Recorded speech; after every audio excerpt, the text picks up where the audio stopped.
all things that no longer serve me. I release all things that no longer work for me. I release all things that no longer serve me. I release all things that no longer work for me. I release all things that no longer serve me. I release all things that no longer work for me. I release all things that no longer serve me. I release all things that no longer work for me. I release all things that no longer serve me. I release all things that no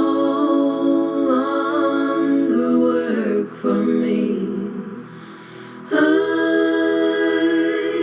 release all things that no longer serve me. I release all things that no longer work for me. I release all things that no longer serve me. I release all things that no longer work for me. I release all things that no longer serve me. I release all things that no longer work for me. Good afternoon, everyone. Good afternoon, and welcome, welcome, welcome. I hope everybody is doing well. Before we officially get started, I want to encourage you to get your water, get your teas, your coffee, whatever you need to be able to sit back and relax and enjoy yourself in this conversation. And so I want to make sure that you are just as comfortable as you need to be, but also to just get you ready for just an enjoyable time with me and my sisters and colleagues. Thank you for joining our first event of the BLACK Doula Consortium for 2022. My name is Ajwa Jones. I am a BDC partner, host, and facilitator of these events.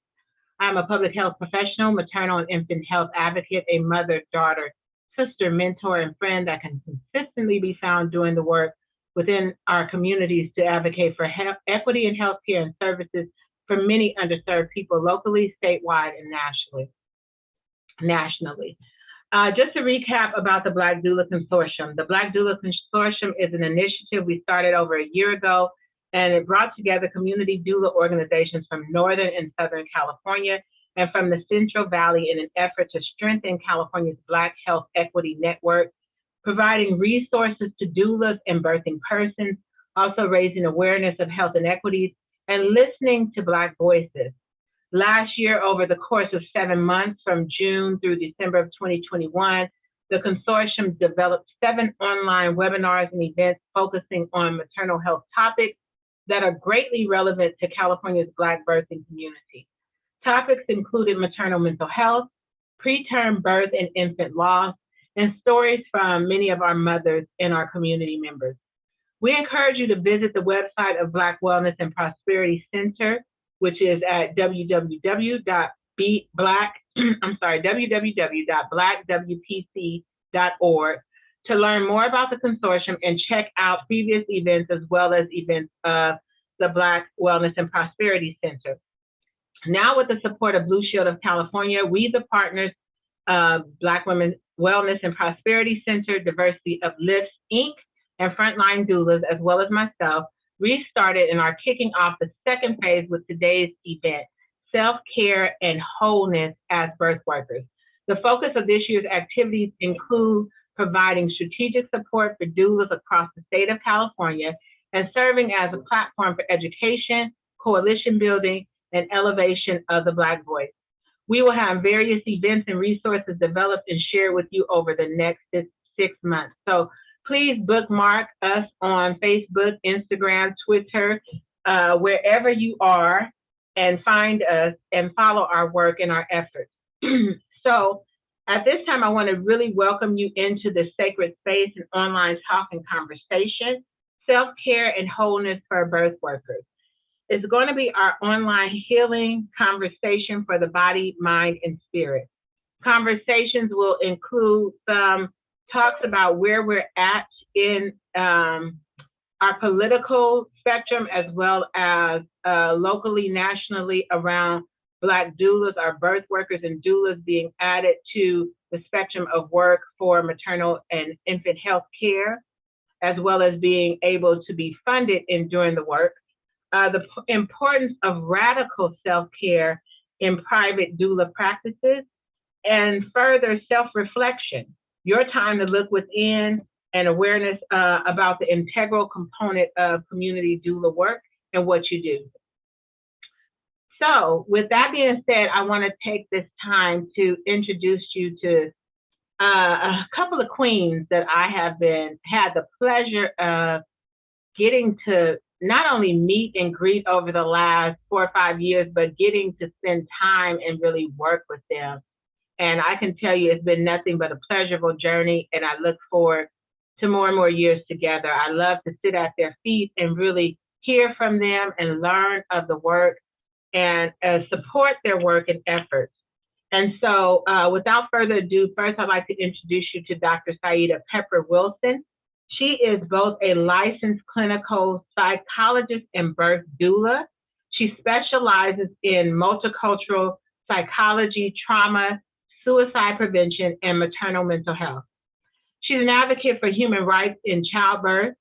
Dr. Saida is a member of the Black Women Birthing Justice Collective and a collaborator with the Black Mamas Matter Alliance, promoting research, education, and community-based services to positively transform the experience of Black families. Dr. Saida supports community birth work as a co-director, doula mentor, and trainer for the Frontline Doulas and the Sankofa Birthworkers Collective in Southern California. Dr. Saida is the founder and executive director of the nonprofit organization Diversity Uplifts, Inc. And without further ado, we welcome Dr. Saida Pepper Wilson. Let me add that. Congratulations again.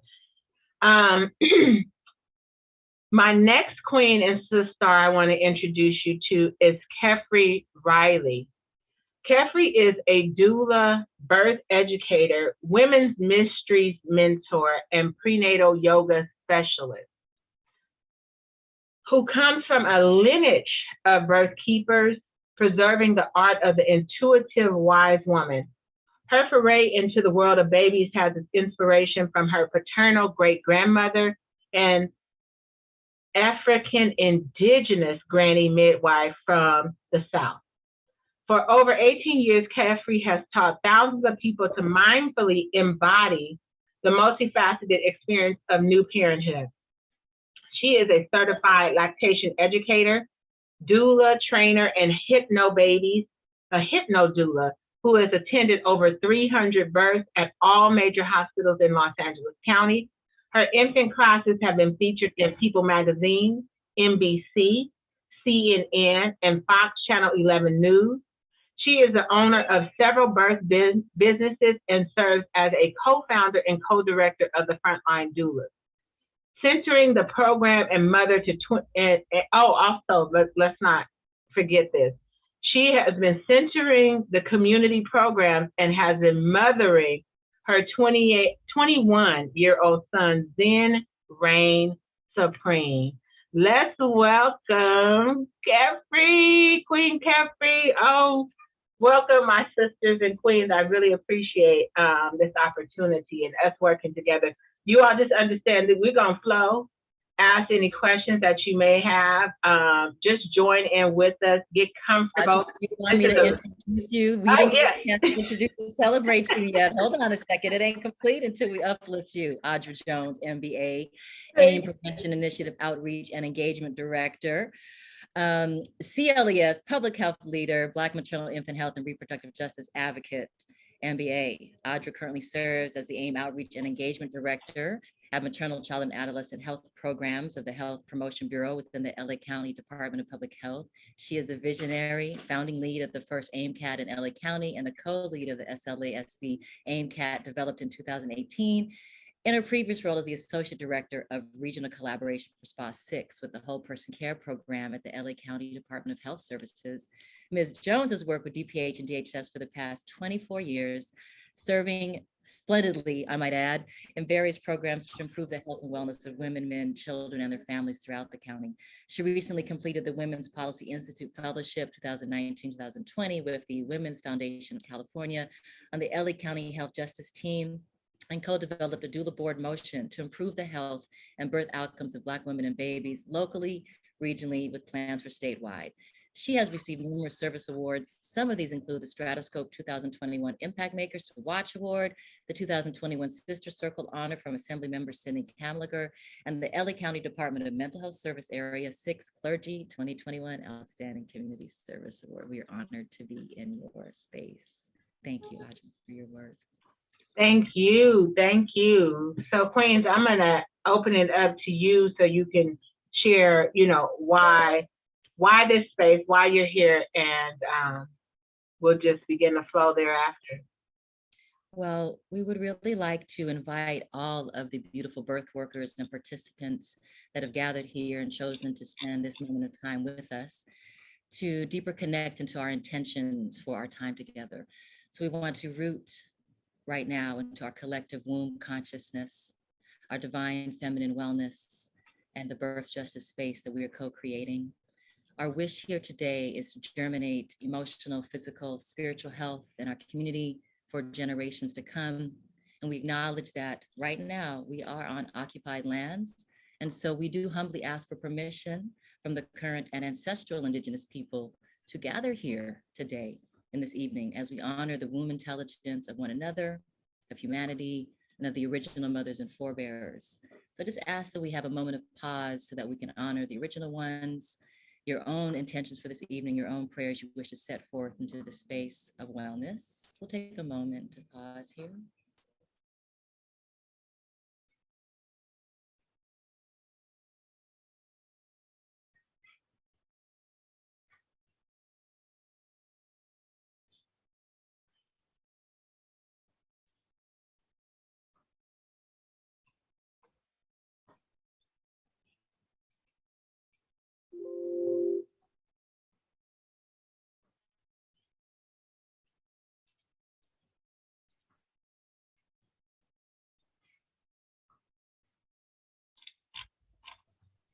Thank you so much. That's beautiful. We want to make sure that you know that this space is not just for us to have conversations, but also that we will be actively inviting you to discuss and share and comment and ask questions if you feel so moved. We're gonna sort of lead ourselves into discussion and conversation that we feel like is really relevant to birth workers. And then at the end of it, really create space for us to engage as well. And so just in mindfulness of our ability to be able to communicate on this virtual space that can easily be interrupted if people accidentally unmute, just be mindful of your mute buttons. We intend for the space to be safe, trauma informed, we will, the caveat, you see that it's being recorded and each of you had that notification. So be mindful that, it's a recorded space and only really for the purpose of allowing those that couldn't be with us here, but really could benefit from this conversation to come and join us in this conversation in the virtual world that we get to create in digital spaces. But it is our intention that this is trauma informed for you and your own experience. So if you want to honor yourself and honor each other by being mindful that when you're going to share sensitive topics, if you want to, know, trigger warning before you, share something, or, before we begin, being mindful as well. If you need to take care of yourself, if you need to take a deep breath, drink some water, stand up. This is, you're welcome to keep your camera on, so we can all feel like we're engaged together. But if you need to turn it off for a moment, or if you just need to have it off, we had a sister in our last healing space that we did via Zoom say that she had her camera off the whole time. She was laying in the bed in the dark, and it changed her life just to be able to be in the space and listen and be a part of the healing space. So we know that everybody needs to experience their healing and these spaces the way you need to, and we honor that. And we just want you to know that you can feel free to be yourself in this space, to be, dressed how you want, and to show up how you want, and to speak freely, because we're here as sisters. Thank you, Saida. Let's call in the space right now, and we definitely welcome you to chat, open up the chat and enter in some of your own intentions, as well as we call right now our liberation, our wholeness, our healed selves, and move beyond the habitual reactions to the disparities and injustice of the world into this joyful, prosperous, vibrant way of being. So we're setting that and grounding into that. So let's just take a few breaths for a moment at the womb center, or the sacral center, or the space underneath the belly button where we were connected to our creators. You can place one hand under your belly button and one hand at the heart if you feel comfortable with that. And if you want to close your eyes, you may. If you just want to have them a little bit open, you can. Or if you want to leave them open, feel free. I'm just going to take 3 deep breaths into the womb space, the sacral space, a creative center, and see if you can breathe in for 4 counts, inhaling and exhaling.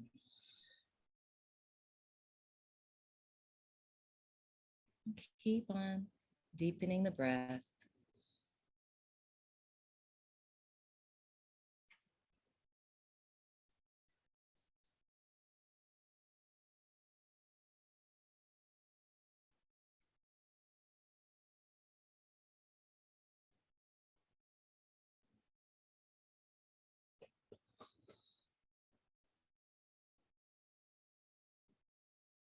For these next few breaths, just breathe into your body with your own affirmation, your own highest thoughts for you, your internal space, your soul, your heart, as we magnify this outward for all of the community.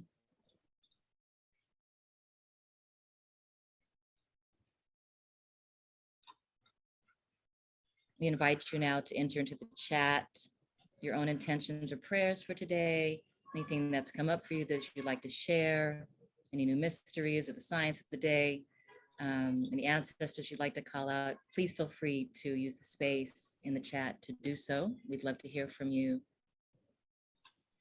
Ashe. Thank you, Dr. Saida and Kefri, for that. I feel like I would need to be like Queen Mother, Queen Mother Kefri. I mean, when she's training, when she's teaching, when she's, sharing with us, it's always just such, I find such comfort in it and such joy in her presence. So why we chose this topic for today, why we felt the need to start off our series entitled Self-Care and Wholeness, and why it's important in birth activism, it's for so many reasons. And what is important in about this particular theme for us is self-care and wholeness, but we know that birth workers have, even more recently down through the years, become inundated in this now political system to ensure there's equity in pay as well as knowledge of the work they're doing.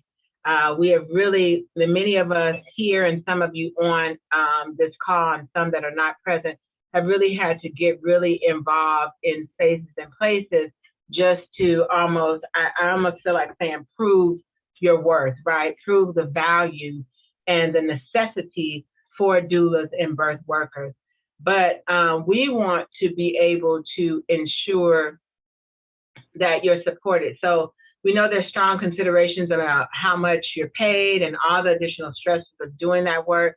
It's evident that after centuries of unpaid and underpaid work of Black birth workers, and also not being acknowledged as true healers, leaders, and activists in this work, that we need to have some conversation and bring light to that. But we also need to look at the healing that needs to take place for each of us that are doing the work, each of you that are doing the work, because I'm more of a strong supporter of my doula sisters and colleagues and my midwife colleagues. And so what we want to be able to ensure is that we talk about how we don't pour from an empty vessel. And I don't know, I feel like the Lord gave me this weeks ago, and I was teaching it on a prayer call that I do, but I kept talking and it keeps bringing to my mind about how you cannot serve from an empty vessel, how you cannot pour out to others when your vessel is empty. And so I think this is really important. And so I want you to know that we respect, we see, we honor your strength as birth workers, and we want to know that there, and really talk about how there is strength in asking for help.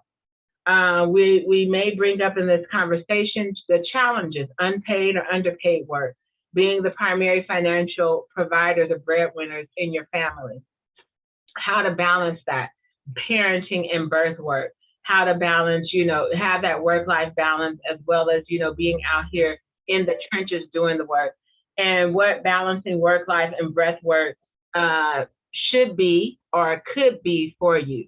So what are, our queens here are serving as the panelists, and I'm facilitating this conversation. So I'm just going to be throwing out some questions. If in fact you have a question, if you have a thought, if you have a concern, just as what Queen Kefri and Queen Saida shared, drop it in the chat so that we can have this conversation with you and that we don't miss honoring you and what your needs are here. So I'll start off with this question for you both. What is the importance of radical self-care in private practice?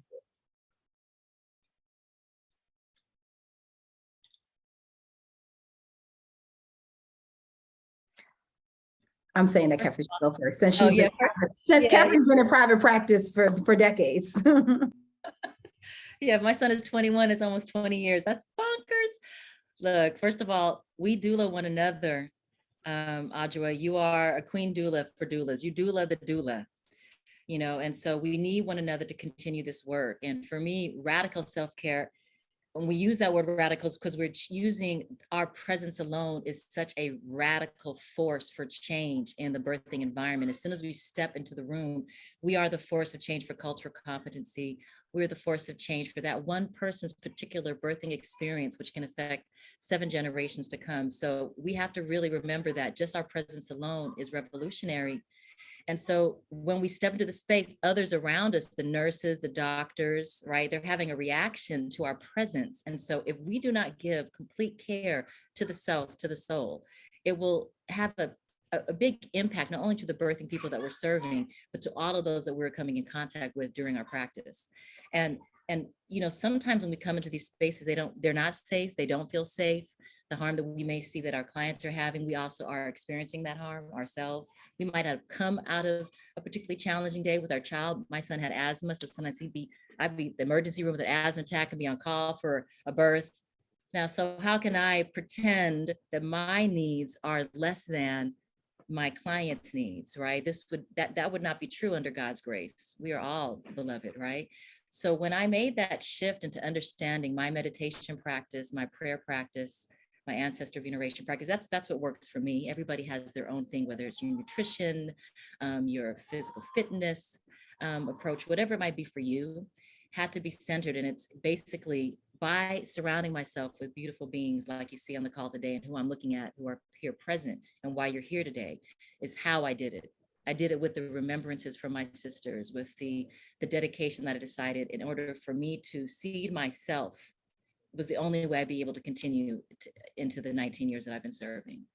Right. And I've fallen many a time, and there've been many a tears, and many at times where I didn't think I could get back up, and I wanted to give in, and I wanted to throw in the towel, that I wouldn't be able to do it. Right. So I think by these circles, these sister circles that we create actually fuel us. And if you want to be in this for a long term, for the long haul, I invite you to consider that it's not really optional. You know, Powerful. so Powerful.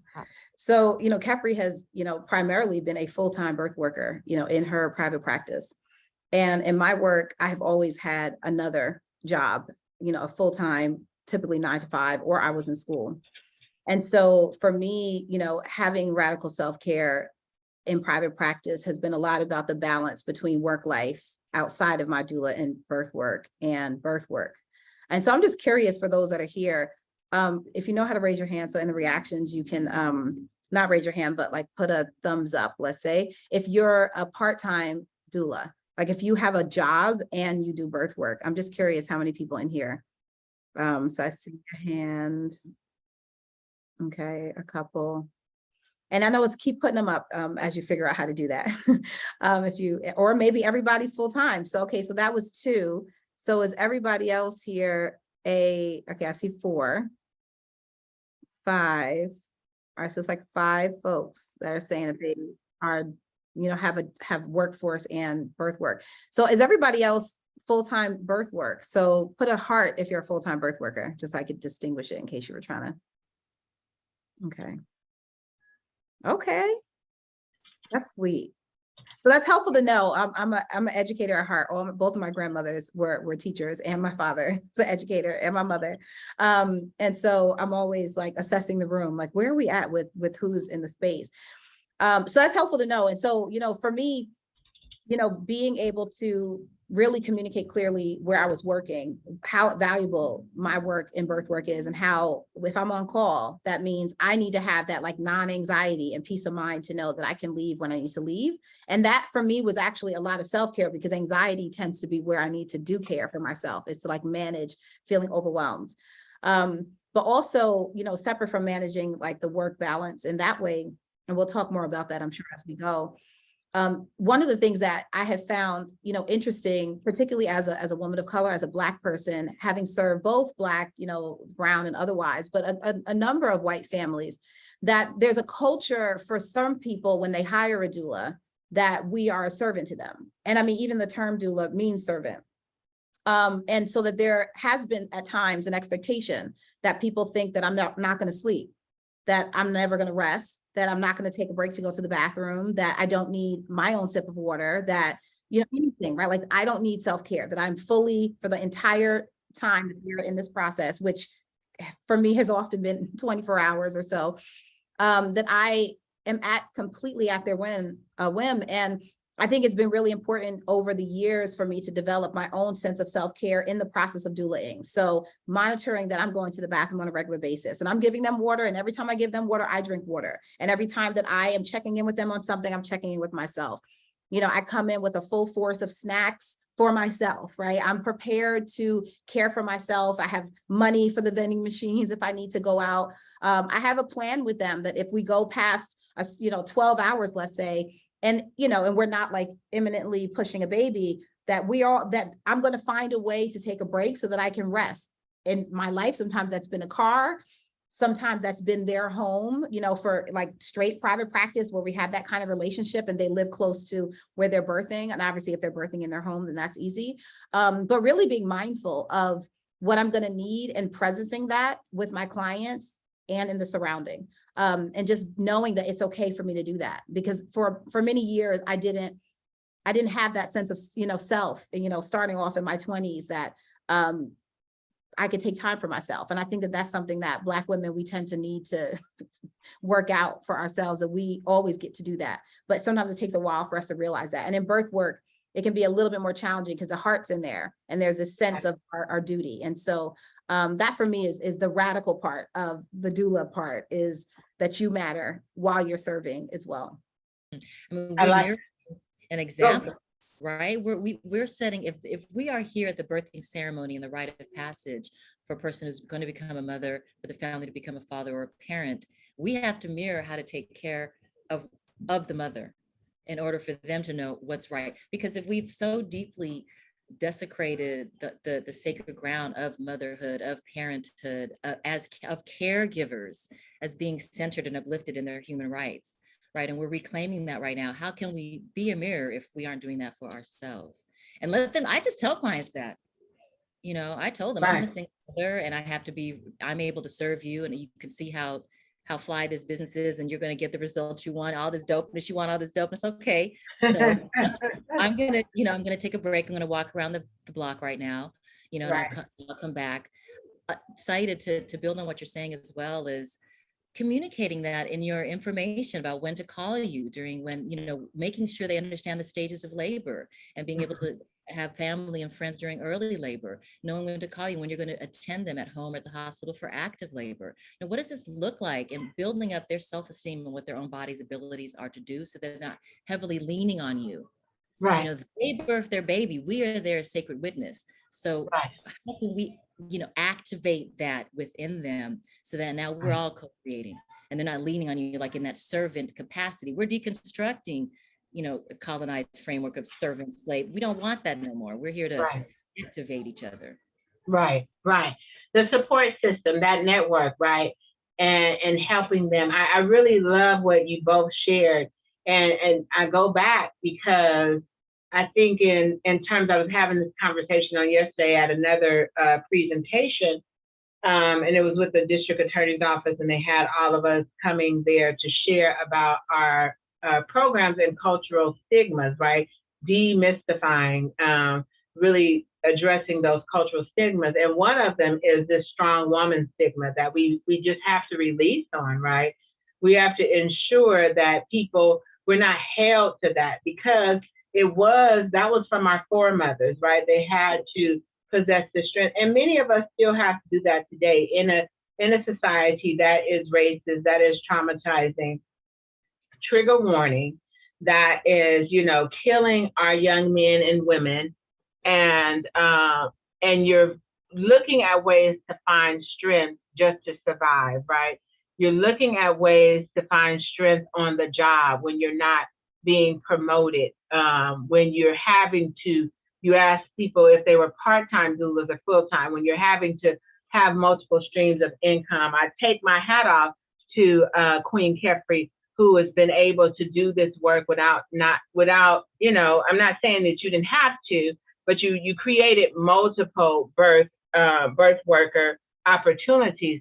And a lot of times it's because of what has happened, and many of us wear the cape, that the cape has to come off. We have to let people know, yes, I'm strong, or I'm doing my best to find strength, but I don't have to walk around wearing this super person cape all the time. So when we were talking about creating one of the groups, the AIMCAS was creating the maternal mental health, and they were calling it the super squad, and they had a woman with a cape on, and I said, oh, please take that off. Please take that off. When we're talking about mental health and wellness, we want to take off the super portion of that, because Black women for far too long have had to wear that. And in that strength, they have died. We have lost folks. We're losing folks daily. We've gotten hypertension, we've gotten cancer, we've gotten diabetes, we've gotten every ailment known to mankind. We've led the charge and the negative, and we want to come out of that. So I thank you for sharing that, because I want to make sure the sisters here are aware of that. And we won't, brother, you know what? Thank you. I want to say your name right. You would have to come off mute and tell me, because I like to acknowledge our kings here. I saw you, and I'm not forgetting about you at all. Good afternoon, sisters. Good afternoon. My name is pronounced Yamone. Yamone. King Yamone, thank you for being here. And so, yes, we appreciate that, because, King, one of the things I also shared about that is the Black men. We don't want to forget about them. And that's why even in our doula work, we want to ensure that if a person has a male partner or their father figures, their uncles, their brothers, any representation in their family that they want present and involved, we want to inform and engage them as well. And we want to make sure that our families are no longer teaching our boys that it is not okay to cry, right? That, you know, crying is seen as a weakness. There's strength in crying. There's strength in releasing, you know, what has been trapped in binding us, right? To break those yokes, to get free. And so I don't have a problem with a Black man crying. Please shed those tears, get rid of any toxicity or anything that's holding you bound, because we know this world, this United States of America has not been kind to Black people, African-American folks, the descendants of the African slave here in America. And so OGs used to wear a handkerchief in their pocket for a reason. And my dad was born in 1924, and I don't know how many tears he caught with his handkerchiefs. I still have one on my altar. And I wanted to comment on your beautiful metaphor regarding the Superwoman cape. And I know Saeed is can speak. I would love to hear you share, Saeed, about the weathering and about this. But what I wanted to share is it's very powerful when we use symbolism and as a way to change the construct of how we think of these things. So if we can change that Superwoman cape, when we need it, we can put it on, but if we can change it into a sacred robe, you know, and these sacred robes, we utilize for protection, we utilize for sacred times, we utilize in ritual, we utilize in ceremony. So lay that sacred robe down and rest upon the robe, you know, place that sacred robe over you when you're resting and taking time to nap and to calm the self, right? And to close the eyes, you know, use this as a sacred tool for yourself, just as you would use a sacred scarf or a rebozo at your work. Use this sacred robe and envision yourself with this sacred robe around your shoulders. If you need to put it on top of the crown to protect your holy crown, do these things for yourself so that we don't feel that we're forsaking ourselves and our great ones behind us, that we're so strong, that the reason why we're here, you know. And it took me burying my mother and my father before I could let that go. They had to be completely at rest before I could rest. I love that you share that. You know, you gonna help so many of us put on the sacred robe, right? We're royal priesthood anyway, so it is fair for us to make sure that it's not a cape, but it is a sacred robe, right? And that put on that sacred robe and put it over our heads and lay it out so we can lay prostrate over it for our healing. I really, you really helped me there. So I hope it's helping someone else. I want to go into this is part 2 of that same question, but it's what is the importance of radical self-care in community doula work? So you talked about the private practice, but in community doula work, what is the importance of radical self-care? And maybe somebody wants to explain what community doula work is, because some folks may not understand what it is. And I just didn't want us to forget Karis's question. No, I was going to say, I'm going to come back to that after this. Yes, thank you, Queen. Okay, so the difference between community doula work, and, you know, sometimes I'll use the term like traditional doula work or, you know, private practice doula work. You know, we have, you know, the traditional, as in like private practice, families are contacting you and they're paying you directly for services, right? Versus community-based, which many, and so, you know, the term is utilized like functionally right now for like programs and organized systems that are bringing in doulas. But many people who are private practice doulas who work with community in the community would consider themselves community doulas who are not part of programs, right? But one of the things that we have seen though is that, you know, with the opportunity to have programs and collectives of doulas working together as like formal community doulas, there gets to be a whole nother level of protocols, responsibilities, obligations, not just to the family, but also to the organization, to invoicing multiple times for services versus maybe a traditional way where somebody pays you, you know, your first deposit and then they pay you, you know, at 36 weeks.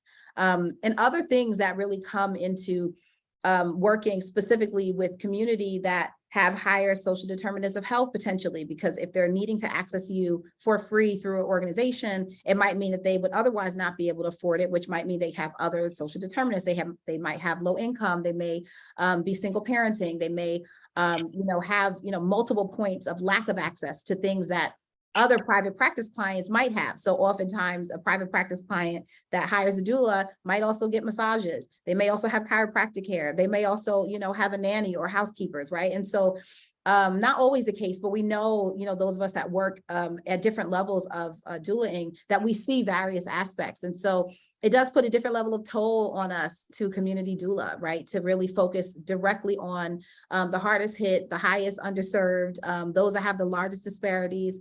And so one of the things that I have found to be intentional and like radical self-care around community doula work is that, unlike being a private practice doula, which at times can be isolating and you're pretty much like working on your own, doing everything, in the community doula work, you have a potential to have a really powerful sisterhood, to have innate backups, to have, people that you can debrief cases on because you're working within a system where you have mutual supports and mutual referrals.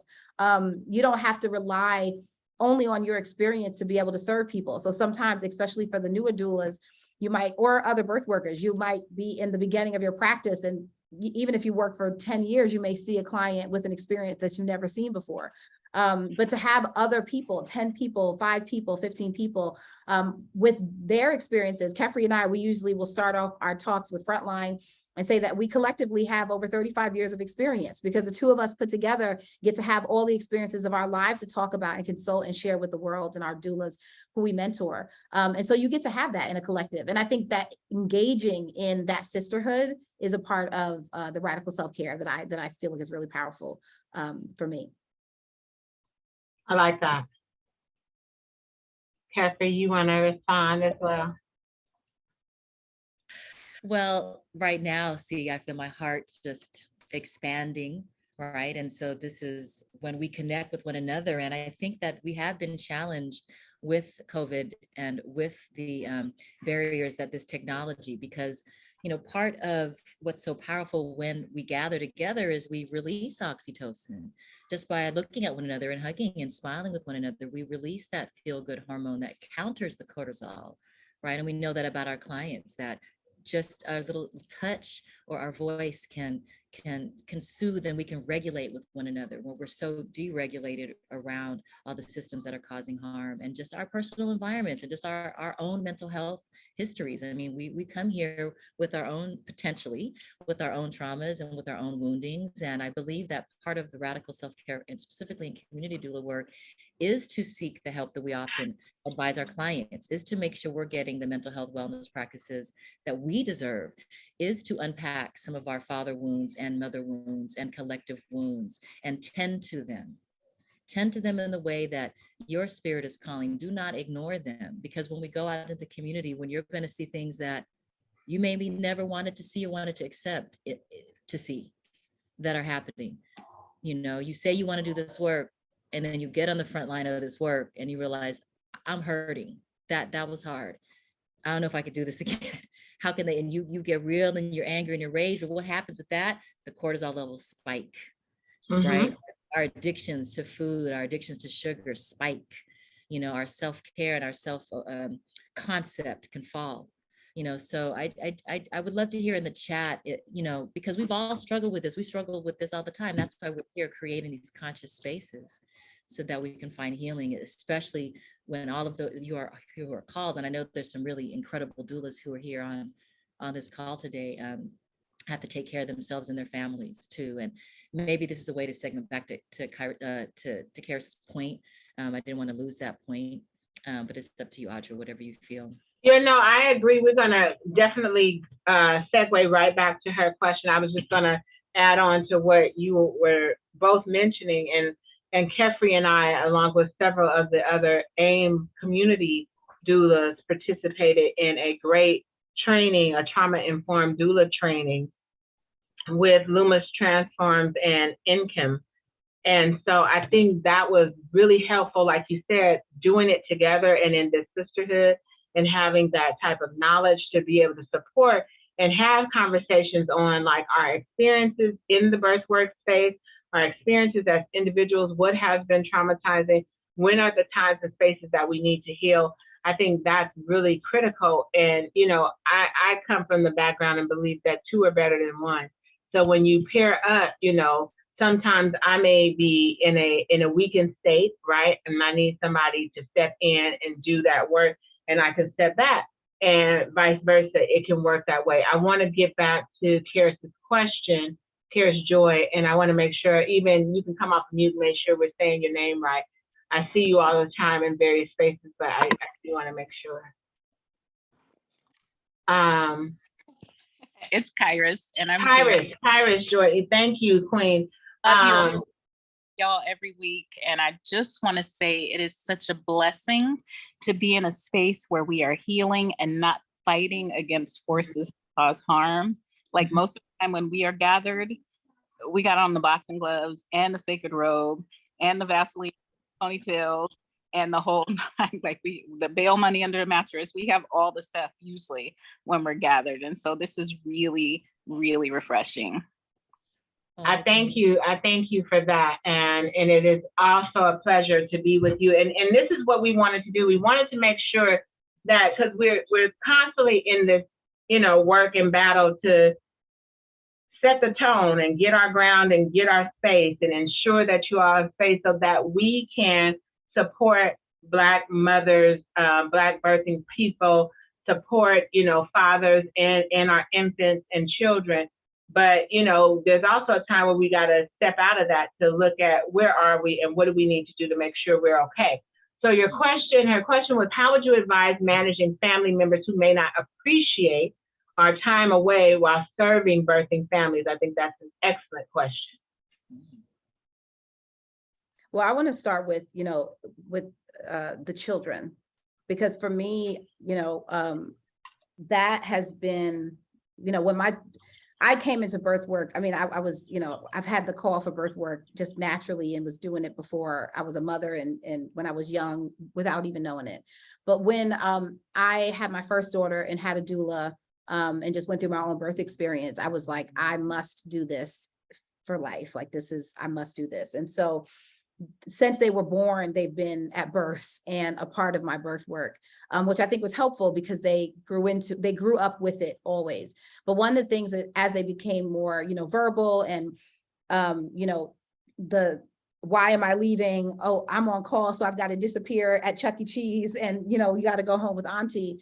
I talked to them about what I was doing. And I have always found that really clear, open, and transparent communication with my children has made it so that they feel like my birth work is their birth work. So they know about the mamas and the families that I'm supporting, because I'm talking to them actively, not giving all the people's tea and business, but really, giving them a sense of like, well, do you remember how it was, because with the oldest one, when I was pregnant with your sister, I'm here. And so she's about this big and the baby's going to go, the baby's going to come soon. And yeah, so I need to make sure that I'm there because remember there were people here when your sister was born. Like, oh yeah, well, mom, hurry up. You don't want to so then it really eventually they're fully activated in we're a birth worker family and my mom's got to be at the births and they're telling their kindergarten teachers. And I've probably done more career days about being a birth worker than, most of the schools had never even thought of it. And they had to get permission from the principal, which I thought was interesting. I'm like, all of these children came to this world from a mother and you need permission to do career day about birth work. Cause I'm gonna talk about where babies come from. But that was, so for them, it's been a part of their lives and I've let it be, I will drive them by people's that might sound odd, but I'm in the direction of someone's home that I'm going to, I'm going to be in this area. This is where this mom lives because children need everything is now, especially when they're under 10, it's all right now. And it's spatial. So they need a connecting point. So it's oh, the mom near the ocean, right? That means something to them. Oh, the person that's in the major city. Oh, that means something to them. And when it's when I don't know when I'm going to come home because there's an extended situation, looks like, there's been a complication, I do check in with the family and kind of give them a sense of where we're at with the stage. So they also, interestingly, have learned the course of labor. And so they have a really strong sense as young women now who are 12 and 14, that birth can take various times. Some people have quick births, some people have 3-day births. And then they want to know now in their teenage years, why? Why were you at there for 3 days? You were there with that other woman for 5 hours and you came back home, right? So then it actually grows the next birth worker generation, which Kefri and I are always talking about, like this work is, you know, for generations to come. And so I think that can be helpful for the babies. My son right now is recruiting moms from the Sloss and Swap Meet where he works. So he tells all the benefits of the doulas, and you need to get a doula, and here's the postcard. You need to call my mom, and you got a baby, and hey, you got a doula. So it's just, you know, his voice is it's so interesting to me that he's so confident in talking about doula work and birth work and wanting the young sisters in the community to have a doula. And the fact that we have these programs is really a blessing from God. We would never have assumed a decade ago, barely 5 years ago, that we would be here having this conversation with y'all celebrating this work. But what I wanted to say is, you know, we can't manage other people, really. We can't control other people, you know, but we do want to be mindful of our family units and what works for the family and what would not break the family, you know, and I think that often comes to looking at what works for us and communicating for that to clients. So I always advise, and this was really something that was helpful for my therapist when I was having this very thing occur, when I was just overwhelmed with the amount of work as you start to build, right? Your practice starts to grow. And so having office hours and having hours that really work for your family. If you know that you always want to be at pickup, then you're not going to schedule postpartum visits or interviews during pickup time. If you know that Friday night dinners are really important for your partner, then you're not going to schedule a private or your intake during that time. And you're just going to communicate. These are my office hours and availabilities. Maybe there's only one evening a week that you work in your clients, or only one weekend that you're available for work, and you share that on your office guidelines. You know, families slip right into it because does not a doctor or an OB have office guidelines? Of course they do. So doulas do as well. So I think that by managing your practice and designing it how you want it to be, and then putting that on paper and sharing that with your clients, is how we can start managing our responsibilities to our families. I also think that my son is like Said, and it's so beautiful to hear you say that. And I know how her gorgeous daughters, how much they love womb work. At finding videos that are age appropriate and or sharing videos with your partners or family members, grandmothers, et cetera, on what you do and the new state of doula work and how important your work is. I think that they'll buy into it and actually be a part of it, because we can't do this without community care. We cannot do this without the support of our families. We need them to understand and support us. So educate them and show them videos that are appropriate for them so that they can co-create your professionalism with each other, with you. And I would just say one thing with partners, creating a space, you know, a lot of times there's something very specific. So this is like the psychologist in me right now, that is bothering them that isn't necessarily what they're concerned about, right? So they're saying, well, you know, it's really because you keep taking calls at 2 o'clock in the morning and it feels disruptive, like you don't respect the space, right? But there may be something very specific to that. Like, I feel like you always do that, right? Or I don't have a space because your birth work is all of your passion and all the sisters and all of this, and then where am I in that, right? And so being mindful to like really ask, like, because most of the time they're not saying, I don't want you to do this work. You want to do this work. They know it's your heart work, right? They want to have a space in your life that is also coveted and powerful and passionate the way we feel about birth work. So be mindful of like, how you could either include them into that, because I think a lot of people assume that their partners wouldn't really want to come to like the town hall or one of these talks, right? But I have found that when you include your partners in your work, whatever the work is, they tend to get activated because now you have something to connect to and they understand what you're doing and vice versa. And so really just try to get at the heart of like, is it just this one specific thing that they don't like, or is it that you're not creating space? And often it's just not creating space, and then be intentional about that. You're absolutely right. Both of you are right. I think that is really key and essential. And I want to encourage folks, some of us who have been what is deemed a workaholic, who folks can't seem to see that we ever take any breaks. I mean, I'm holding my hand up, you know, and I have to acknowledge that because even you don't have to be in a relationship. You don't have to be married. You don't have to have, you know, you can still be a single individual and be doing too much, right? And stay too busy. I think I was recently watching a brother share this message, and he did like a 8 to 10 part series called Cuffing Season. And one of the things was like cuff to constant. And he talked about how you know, it was hard for him when he became a pastor to, you know, his mentor was saying, okay, these are the things we're going to have to do. And you're going to have to realize that there is going to be a resting period. You're going to have to honor the Sabbath. You're going to have to take vacations. And he was like, what? Who does that? Like in ministry? And he's like, this is what you're going to have to do. And he talked about one of his, you know, someone he looked up to who did would not take any breaks, didn't take a break through his parents' death, didn't take a break, you know, through various seasons of life, including a heart attack. And people, you know, in the church space, and this is in reality, this is work, this is family, this is whomever, people expect you to keep doing, but you have to set a standard and a tone for your life and your world. Like I've been doing this work. I started with Black Infant, Great Beginnings for Black Babies back in the 90s.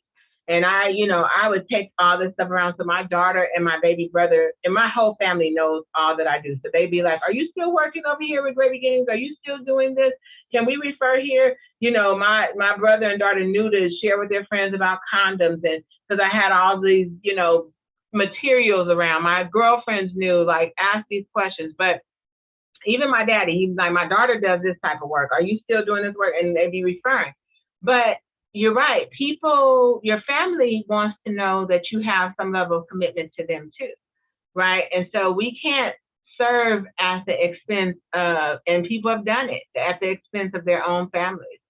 And you have to know when to have that balance. You have to know when to honor, you know, the time for your healing and the time for joy in a season of building the love and that union, relationship, friendship, whatever it may be, even if it's your sisterhood. My sister friends are like, don't you bring that laptop. People were like, I went on vacation. Don't you get on the meeting. You know, you have to honor that. And it's not about people telling you what to do. It's just about honoring that.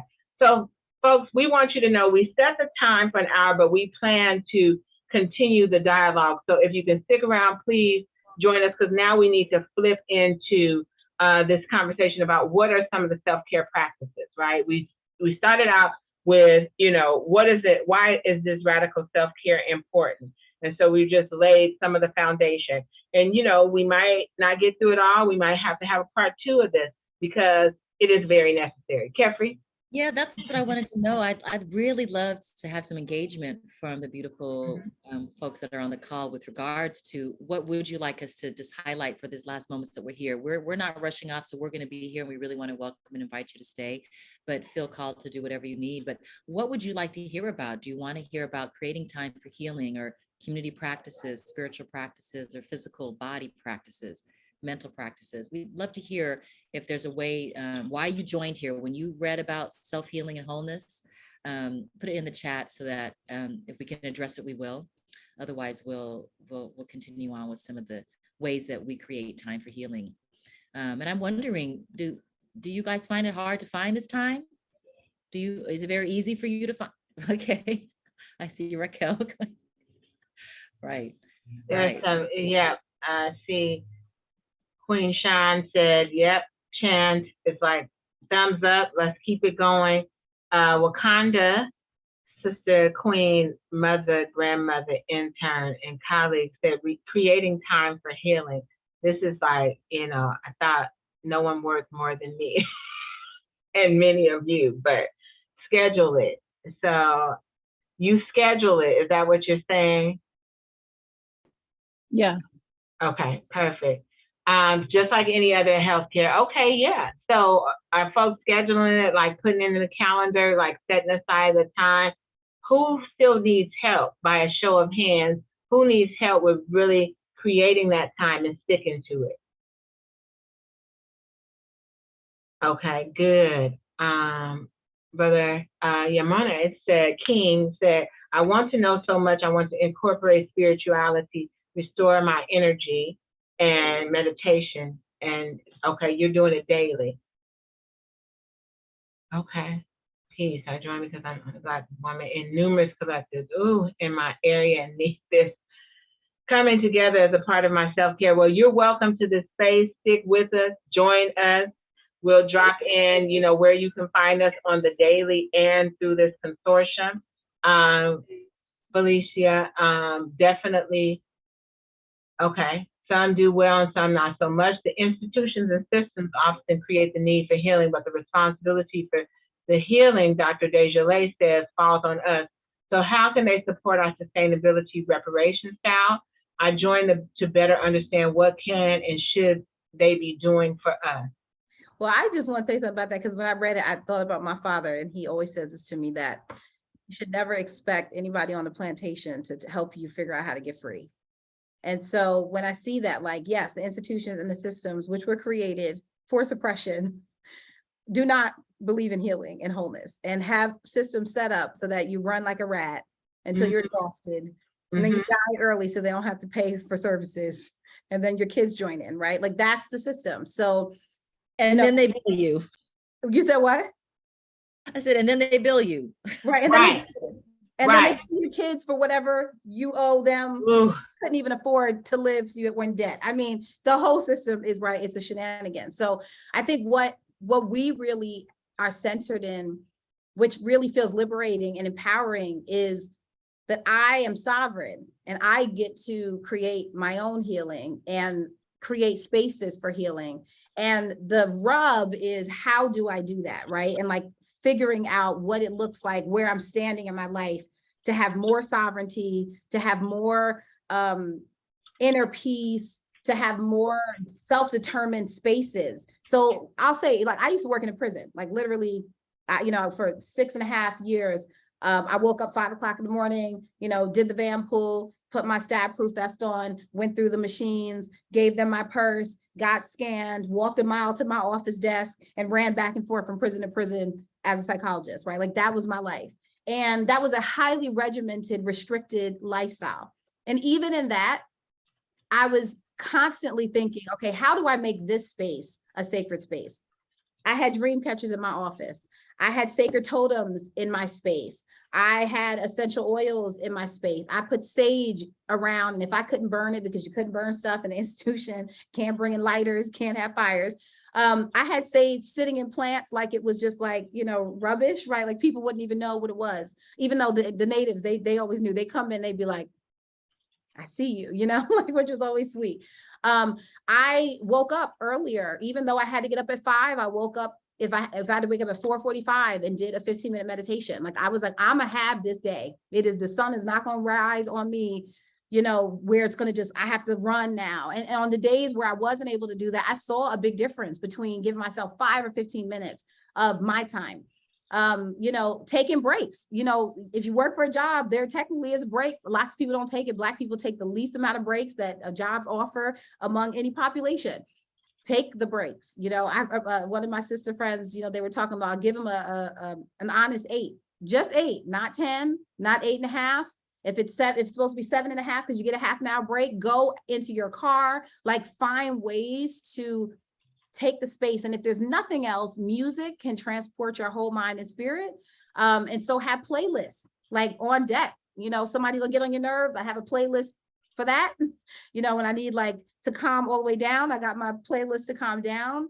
When I need to get hyped up because I'm exhausted, I have a hype up playlist, right? So really using like the sacred elements, nature, earth, air, water, fire. I know, we love to always talk about that more.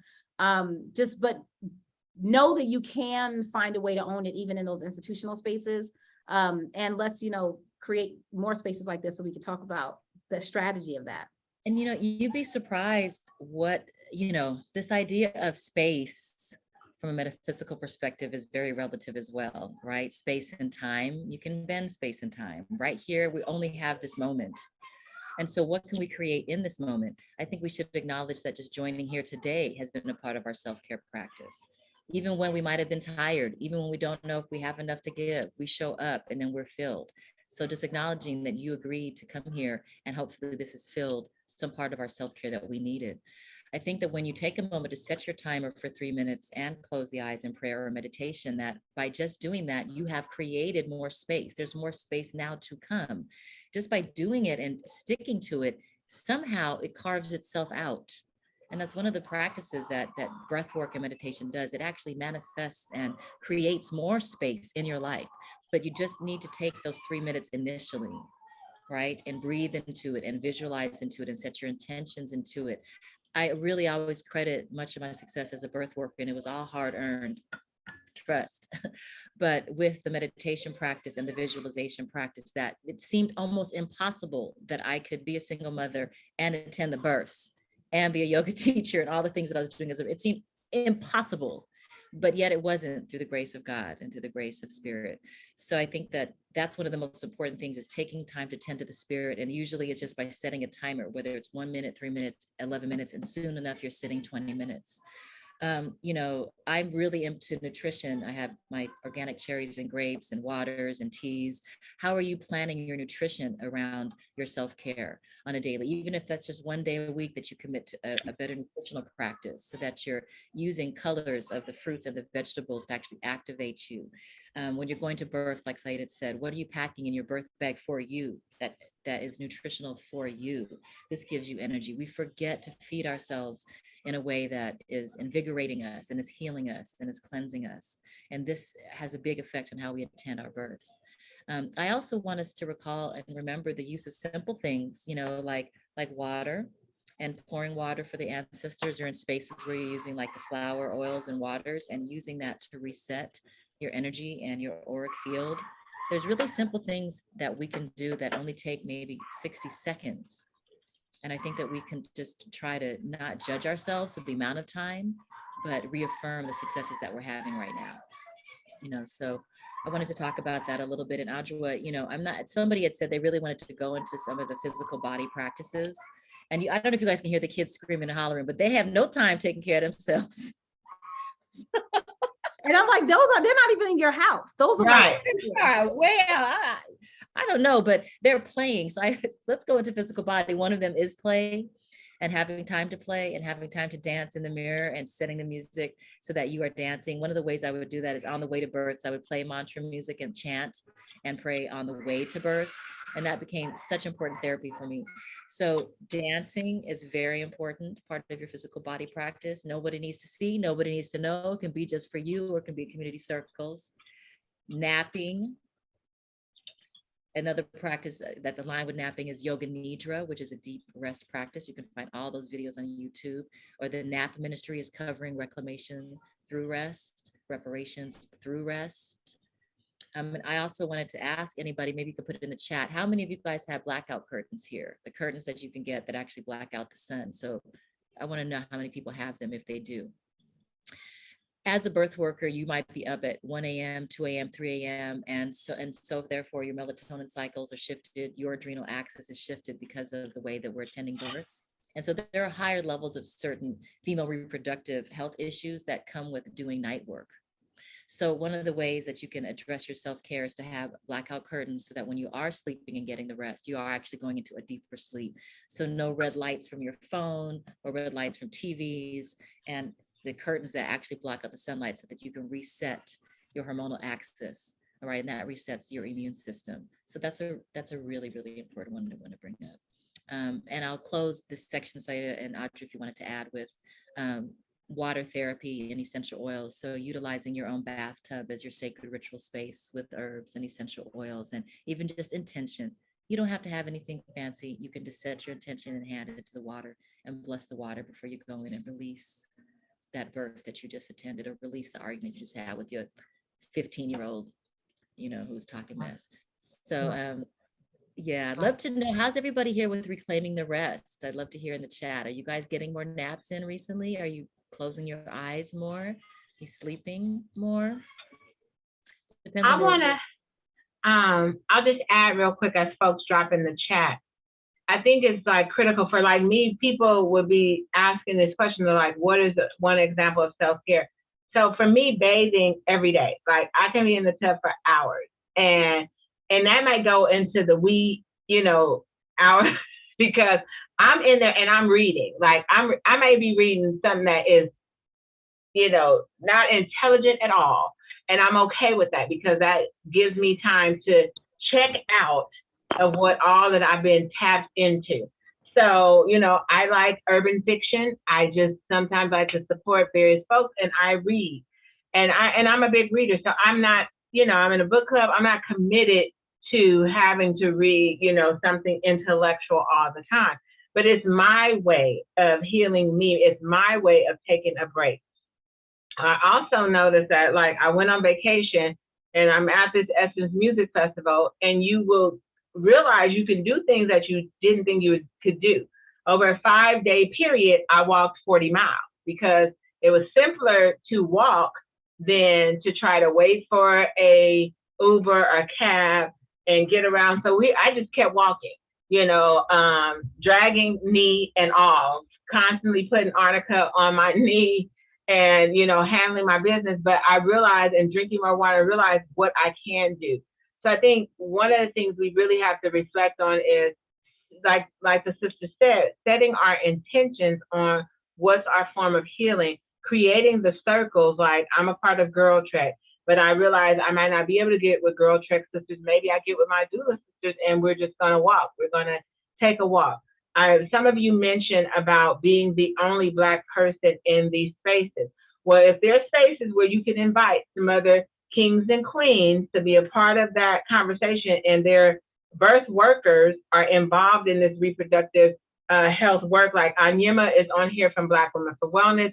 She has been taking the lead since Norbese left to do a lot of work around, she's still on, around policy. She's done the work for SB 65 with Black Women for Wellness, which is the California Momnibus. She's working on SB, I want to say it's 1083. Drop those in the chat if you can for us, Anyema, because there are folks that can join your spaces that are doing a lot of the policy work that is needed to expand doula services, as well as get us doulas paid. So I think that you have to look at what is helpful for you and take that time to get that and enjoy that. And if it's a cost, then where can you cut costs here? If you love massages, then you want to, be able to get a massage every month or every other month, then okay, let's cut some costs here so that you can afford that. Or look at ways, where there's discounts and find out people in your community that are offering those. So I think, our sisters did very well with sharing that. And so I like that people are dropping in there, hey, Danny, with the Girl Trek. Let's acknowledge one another and see, what can we do to be supportive? Even our brother, in the work that he's doing, support his work, share, drop in the chat again, the event that you're going to have and host, because we want you to know we have several ways that we're looking to engage Black fathers. We just held a Juneteenth Father's Day community baby shower and resource fair to ensure that Black fathers know that they're celebrated and we honor them, and their presence is greatly appreciated and we value them. And so we don't want to have anybody in our community excluded, from the grandmothers to the fathers to the partners. We are a full community and we need each other, and we need to start acknowledging that. I wanted to bring up this book, Keep the Fires Burning. I put it in the chat. It's by beautiful Black female author, Mickey Jones, who is a doula and IBCLC, amongst other things. And it talks about the 6 flames that can destroy your passion: stress, secondary stress, vicarious trauma, compassion fatigue, burnout, and depression. The compassion fatigue starts to build up with the work that we do. The burnout starts to build up, and you can feel it, inside of the body. You can feel it, but you can also deny it. So I think that maybe just acknowledging our awareness when we're feeling that, and safely just asking for help when we need it from our family and friends, and letting them know we've reached a threshold and we need to rest now, I think is so powerful. And I highly recommend that book, as well as another one. And then I'm gonna, we can move on, is the Tao Tantric Arts for Women. These are very ancient old traditions that are dealing with our own self-pleasure, which is a very important part of self-care.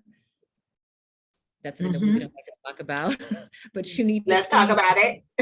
Let's talk about it. So a lovely doula put in the chat that they love self-massage, right? and just loving yourself, just touch yourself, dance with yourself, feed yourself. We don't have to have somebody do these things for us if we aren't able or can't afford it. We can actually do them and connect deeper to our own self and soul, which align with our intentions and our intuition. And we need our intuition to be developed to do this work, right? To be attuned to the vibration of the baby, the vibration of the spirit world, and the vibration of the womb. And so when that amniotic fluid splashes at your feet, it's not just stressing you out that it's just coming. For me, it ruined a brand new pair of Uggs. And I was pissed. I was like, Uggs were a grip. Oh my God. Anyway, how many times does that happen, right? So all we can do is these things so that we are centered and balanced and in giving the care to the families and communities that we serve. Absolutely. Absolutely. I think that, that's being honest, those Uggs were, like you said, I love those Uggs. But you had to figure out maybe next time I might not wear the shoes I love into the birthing space, right? Or the shoes I spent a grip on into the birthing space. I might go there. But I think that's critical. One question here I want to make sure we answer, maybe you, Dr. Saida can answer, is have you considered any involving incarcerated fathers? I know we have post release, but I don't know. Well, it's an interesting question, and I'd be curious more about that if you had some specific thoughts. I didn't see the name, but when we're talking about Queen Miriam. Okay, Queen Miriam. So involving incarcerated fathers while they're incarcerated, right? So, I have thought about that a lot, especially while I was working in prison, and spent a good amount of time actually doing processing with the fathers about the birth of their children in their absence, right? And so there was a lot of that. And actually what they really enjoyed, which was really such a pleasure, like as a birth worker, to be able to offer that in that space where it doesn't exist, is for them to get to explore like what that experience would have been like from the story. So they're like, well, they said this happened, like, what would that look like, right? And then I'd be able to say, oh, well, she had an induction. This is what that means. That's why they didn't call you for this amount of time, or, oh, they said she had a hemorrhage. What does hemorrhage mean? So I think like that kind of like education and understanding, so that there's a sense of like being connected to what's happening. But it's, as you may know, there's a lot of barriers to communication. Like, so something like this, a webinar, would not be accessible to someone who's incarcerated. But there's a lot of, advocacy around working with post-incarcerated people, and actually diversity uplifts, frontline. I know Black Women for Wellness, all of us have been connected with the reparations movements for California women who've been forced sterilized in the prison systems in California. And there's an active reparations movement around that, and the need for healing and healing conversations with those community members that have had that experience. But one of the challenges in general, once people are incarcerated, is access. So we are having a number of opportunities, because a lot of us have supported policies and bills to have doulas be able to go into, or at least access people who are birthing, who are pregnant in the incarcerated experience. And so there's going to be doula programs and access for lactation support for pregnant people. Now, again, I heard you say fathers. I'm mentioning lots of things around the birthing person, because that's where a lot of the incarceration efforts have happened that I could speak to. If you have more ideas, let's build it. If there's some opportunity for connection that way, and you have some thoughts, I'd always love to hear it. I'm very active as much as I can be with incarcerated conversations and birthing families. One thing I do want to say before we end, though, I know Kefri shares. She was gonna respond real quick. Oh, okay, yes, got it. Okay. Really quickly. Hi, everyone. Hi, Joa. I'm actually at work right now, but I will definitely be in touch. I'm 12 years with state prison in California, recently retired. I was kind of leaning towards education, so thanks for talking about that. I had a specific question about connecting them with their particular birth experience, their family's experience. Like, are you reaching out with letters, a picture, maybe something that would tie them into the education that you're already providing? And I'll be in touch as well. Hey, Miriam. Hey. Yeah, let's build some ideas about that. That sounds lovely. Yeah. Okay. Thanks so much. Thank you for being here. And we do have clinicians here. So if there are clinicians here that have anything they want to share or any comments, please feel free we made this, it was like going to be a webinar, but we like to talk and hear back and talk to and with. That's how we roll. So we're so used to communing with each other, but we don't want to not hear from you and not know where we can step in, step up, support, and engage. So feel free. And you were going to make a comment, Dr. Saida. I apologize. No, that's okay. I thought it was your voice, for like just saying, go ahead. So one of the things that I want, just a couple of things to offer, Kefri talked about, having things that are accessible. And one of the things that has made self-care easier for me is that I have ready-made things to do quickly because I've always had to move quickly and move into different spaces. So having rose water, I don't know if you all are familiar with, oh wait, you can't really see it because where I'm at. So this is it's a brand that I love, Heritage Store. I used to live in Virginia, and the Heritage Store in Virginia is where I remember as a child. But rose water of any kind, Misty, I don't know if you guys are familiar with the Misty mist, but there's a mist that a Black sister in Los Angeles creates. But rose is, one of the highest vibration elements on the planet. And so when you have water that's infused with rose, it really is an instant opportunity for your energetic field to up level. And so I have rose water any and everywhere that I go, okay? Having a womb oil prepared, so having tinctures, which also gives you the opportunity to make them for yourself. So I made this in a Sacred Sisterhood retreat. Having teas available, having hot water available to yourself. Somebody talked about self massages, and I had to laugh because I already have this ready for after this webinar, my massage thing for my back and my neck. And so it's like $25 on Amazon. Some of them are $40. Pretty amazing. I've had it for probably 10 years. But I am able to really facilitate calm in my body actively while I'm working, while I'm in meetings. I have it sitting behind me often, and I'm on a long webinar. And so have things like, in case you don't have time, because most of the time people don't have time for self-care, right? Like if you're not in the regiment where it's a part of your life. But if you create these small things that are always near you, your crystals and things that are in your vicinity to help build your vibration, then they're accessible. I have a plant. I don't have a lot of time during the day to go outside, but I have a plant right next to me while I'm at my computer. So I remember that I'm not a part of just a digital, technology world, that I'm a human being connected with the actual natural world. And these things are always feeding you, crystals, the sun, fruits and vegetables, like they're actually constantly giving you energy. And so when you feel drained and you have things that are around you, including essential oils that also are vibration raisers, you will feel the benefit of that, like holistically, and not have to work so hard to keep everything together because you have things around you supporting. And so just a reminder to keep things ready and present. Thank you, Dr. Saida.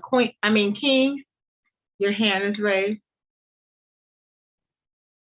Duau, Queen, thank you. Duau means thank y'all, and Madu, well, that's ancient Kemetic.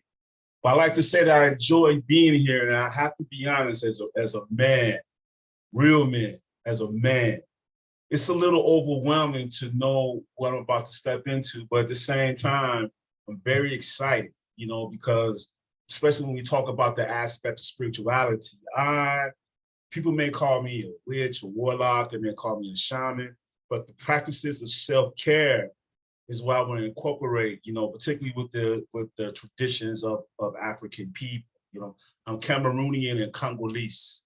So I want to incorporate those birthing rights into that, And so to me, it's like the business part, is very interesting too. But I'm just saying, but I want to say I appreciate knowing that when I become certified in August as a doula, I have a support system, you feel me? And I'm really excited. I hear the prestige of doctor, master's degree and all that. I'm just a regular old street dude who want to help. So so it could be overwhelming, but at the same time, I know I have a wealth of information from a community of sisters. And when I step onto the scene, I promise you there'll be other brothers following y'all, because my goal is to do just that, to introduce brothers to the birthing center. Because having been a deadbeat father, my experience and what shortcomings I had when a man, like particularly my thing is with young folks, because right now in the area that I live in South Central LA. So if y'all know about the hood, that's why I'm in the war zone for Crips and all those joints. But it's good to see, and I see a lot of young men being absentee fathers because men wasn't there to guide them. So to me, hearing this, I'm glad I have a support system, because even for a dude as bad as I am, I'm a Marine Corps vet, been in the war. As bad as I am, you know, when it comes to emotional and spiritual and mentally, you know, hey, my feminine energy is alive and kicking, and I need to call on it. So it's good to have backups. I just want to thank you for the time, sisters. And I can't wait for the next time we have one of these. Do it again. Listen, listen, we shall, Ashe, brother, and we welcome you and thank you. Many of us are reformed street folk. Many of us have had some experience. I've been born and raised in South Central all my life. You know, I used to frequently have to tell my daughter and brother, I don't look like what I could have been, where I visited, frequented, hung out, and did, my parents raised me. I was one of the first students of Marcus Garvey in LA, but I also lived in the hood and had hood experiences and hood friends, and still to this day. You know, that's just the nature of what we have in our community. And those are still our folks and our family, and we support them, and they're still birthing, right? They're still living. They still need the education and awareness and the support. So we greet you, we honor you, we welcome you into this space because you are needed, right? There are some places you can go that we can't go. Like I shared in our AIM collective, that's part of my everyday work. We have something that's called Black Daddy Dialogues that was created by a brother for Black fathers, right? Fathers of Black children, I should say. So you don't have to be a Black, but if you're raising Black children or you're birthing Black children, then that's the space. And then there's some expectant fathers work group, but there's also just space for you in the conversation, because we need those healing spaces. We need conversations. There's too many. I was talking to a friend, and we're talking about healing, so this may be a trigger for some. We have intimate partner violence and domestic violence going crazy in our communities, right? And so we've been having these conversations in some of our virtual offerings and spaces, and bringing people who are in that work to the space, because it is really needed to stop this onlay of violence between, and look at how we as a people communicate with each other in a relationship. I always used to teach when I was a perinatal health educator that your children and your relationship as a parent could very well outlive this relationship you have with each other right now. So you have to learn how to co-parent and communicate well and from a healthy space. So even if you were at one point what is considered a deadbeat, or we don't even want to say deadbeat, we'll just say absentee parent, or, an uninformed, right? Because hurt people hurt people. And so like you shared, if we don't have the knowledge, if we don't have the instruct, if we don't have the information, we'll just repeat what was learned behavior and what is taught. So this is definitely the space for you. So I thank you for being here. One more thing, if I may, sister, too.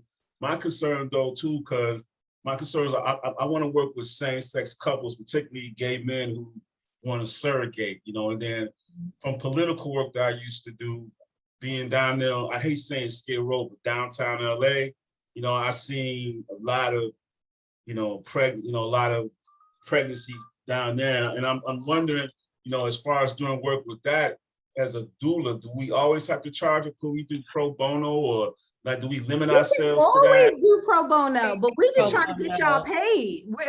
Yeah, this is your business. This is part of your ministry. And I think that when we think about, like, it's the humble grandmother midwife that we are walking on, the beautiful golden petals, the goddess that they've laid out. We can't even comprehend the magnificence. I only know from the stories of my father would teach me, because he was in attendance at his grandmother's midwifery practice. And this is before there was electricity, okay?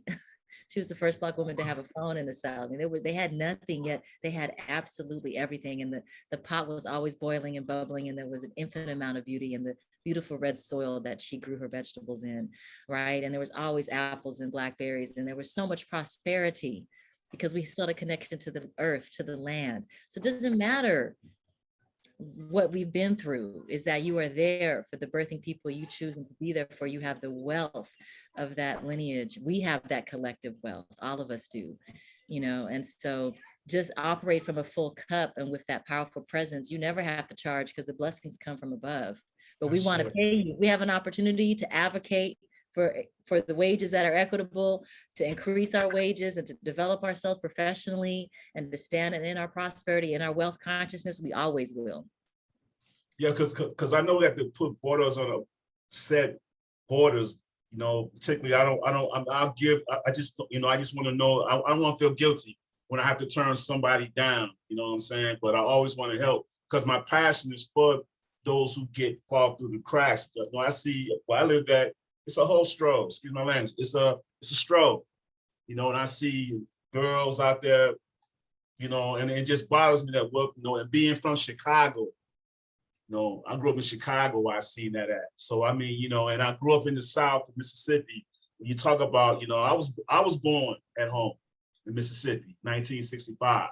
So I was born in, you know, so I feel you. So yeah, I just, because my passion is helping people, but don't get it twisted. I got to take care of me because I got other businesses like Sister Kevin. Yeah, and your passion will reward you, because now there are programs that will support your work, you know, and then you can make a choice on who you work with and how, and that abundance will come. We know that, and we support you in that, and we're looking forward to having further conversations with you about that. And I know that I want to say that that's also what this space is for. The Black Doula Consortium is why this was created, is because we know that our birth worker community needs spaces to talk about our work. And we don't have spaces like this. So stay tuned, because we will talk about the business of birth work, you know, during the series, right? We have plans to bring conversations also that you're bringing to us, saying that you really want to talk about. So, you know, we got you, brother. Cool. And, you know, we'll have more. I don't know what do we call them, doulas? We'll have more of our male doula brothers that are doing this work too. Oh yeah, there's a few. Right, it'd be great to introduce you to Dustin and some of the other brothers that are doing this work. Great work. I see. Thank you again, King. I see a question from Queen Danny. I want to make sure that we offer you the opportunity to ask your question.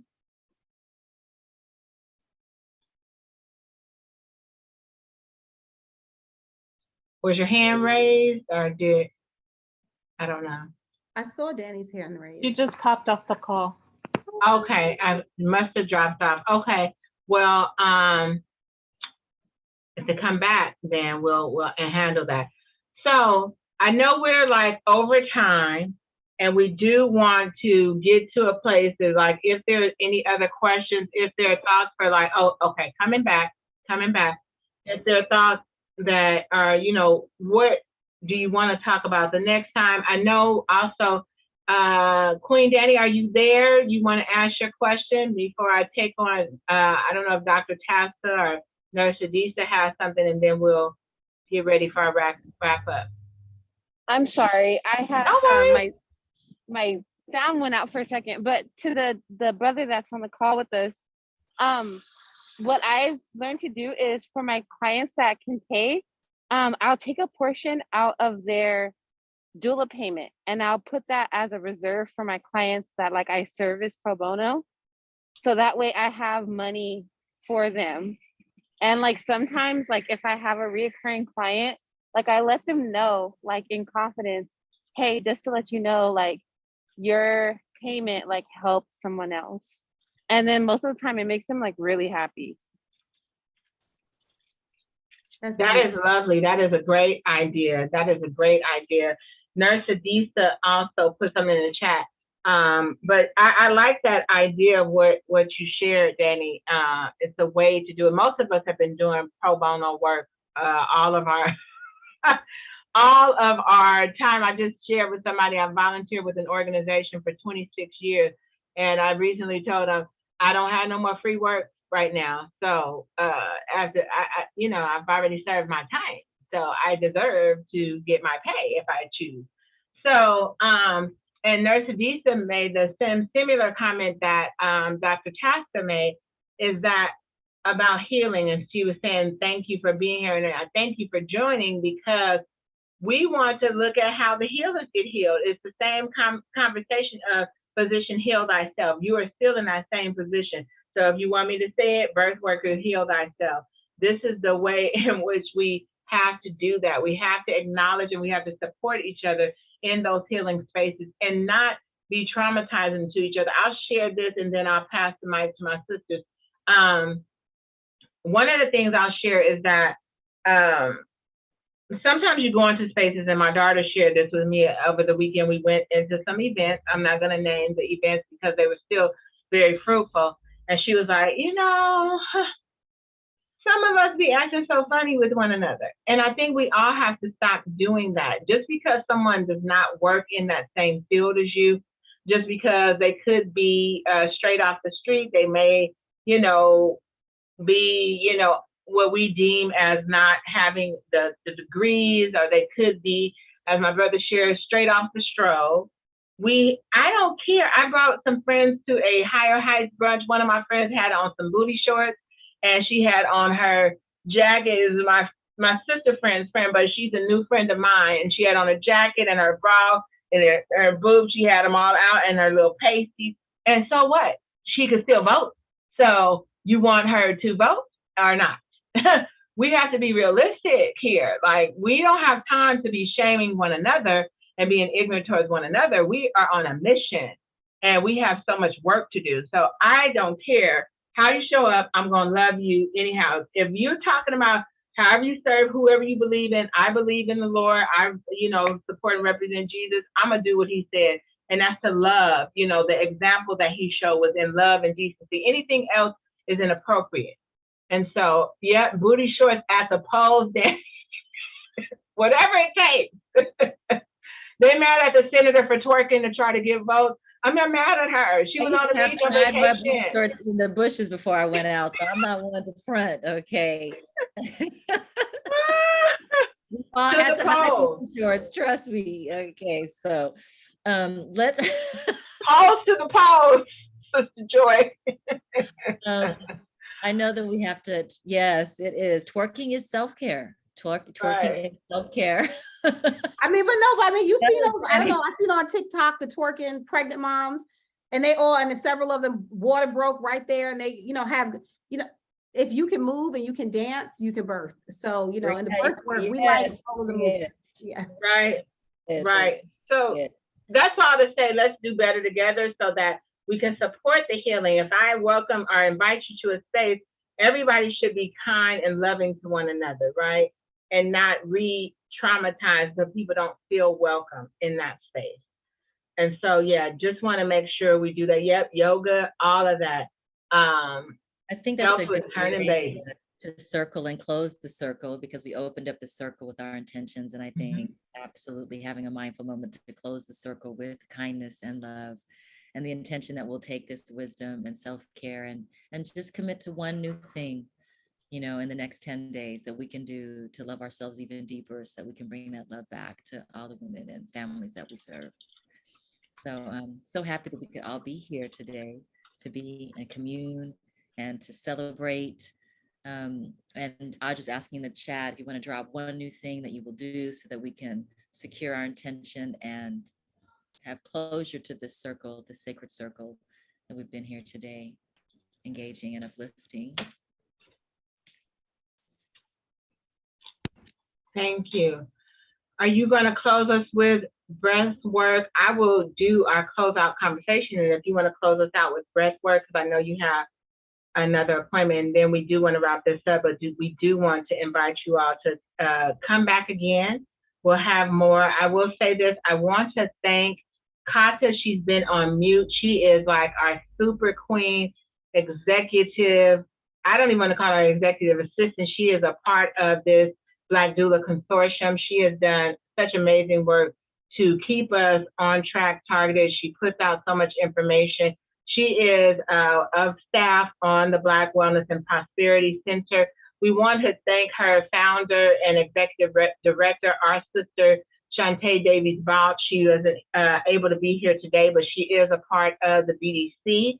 And we also want to thank Blue Shield We want to thank Black Child Legacy as well as Sierra Health Foundation, our frontline doula team here, both founders, co-founders here, as well as Diversity Uplift. And I'm representing myself as a Black infant and maternal health advocate, but also I will drop in the chat where you can catch my work during the week with LA County Department of Public Health.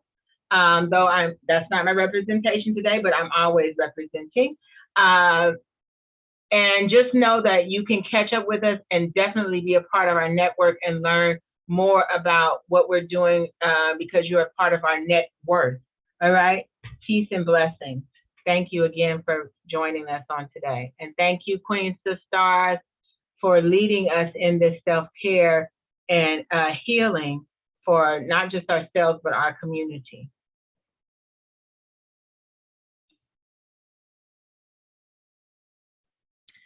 So I wanted to invite, and we'll just take a 1-minute breath. It's called left nostril breathing. And if you feel called to participate, I invite you to do so. What you're gonna do is you're just gonna raise your right hand and place your thumb against your right nostril. So only the left nostril is free.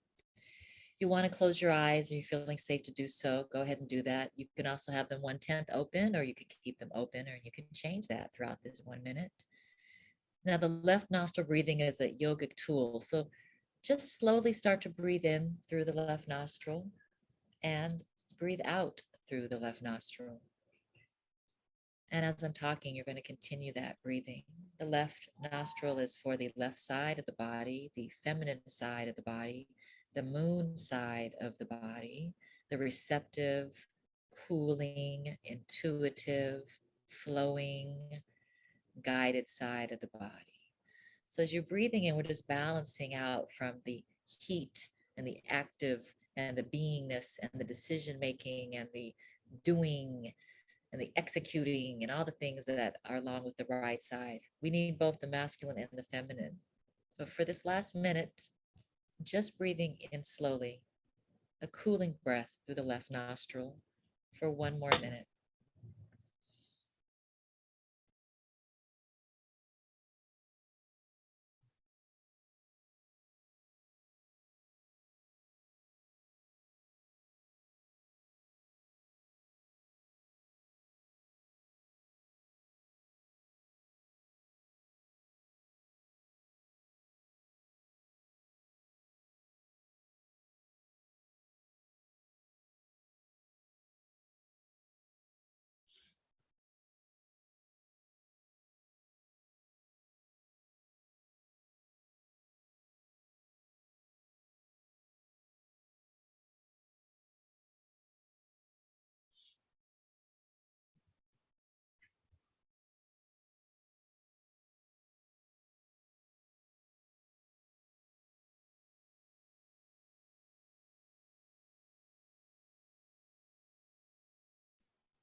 Take one final cooling breath.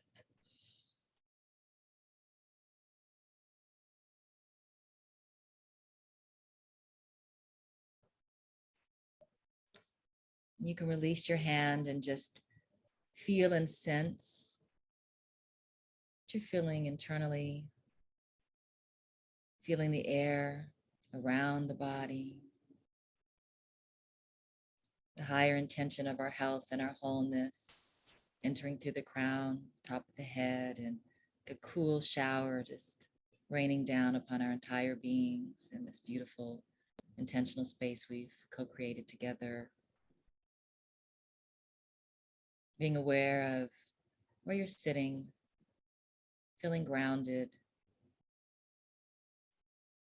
fully present into the body.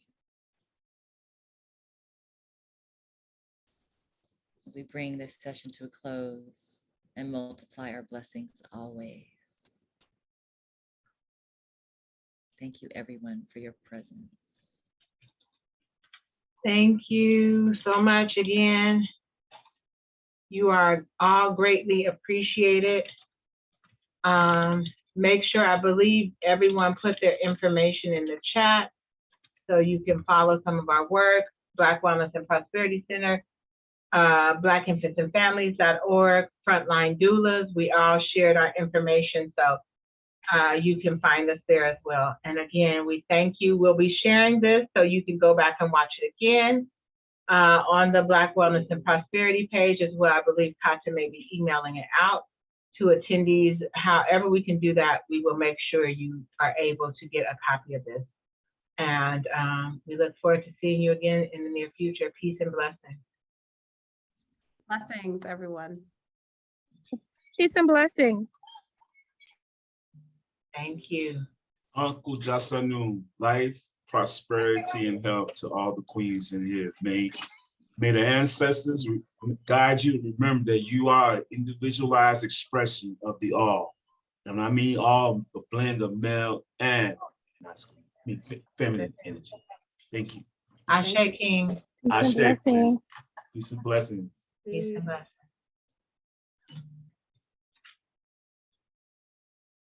Oh, thank you, Kenya, for being here.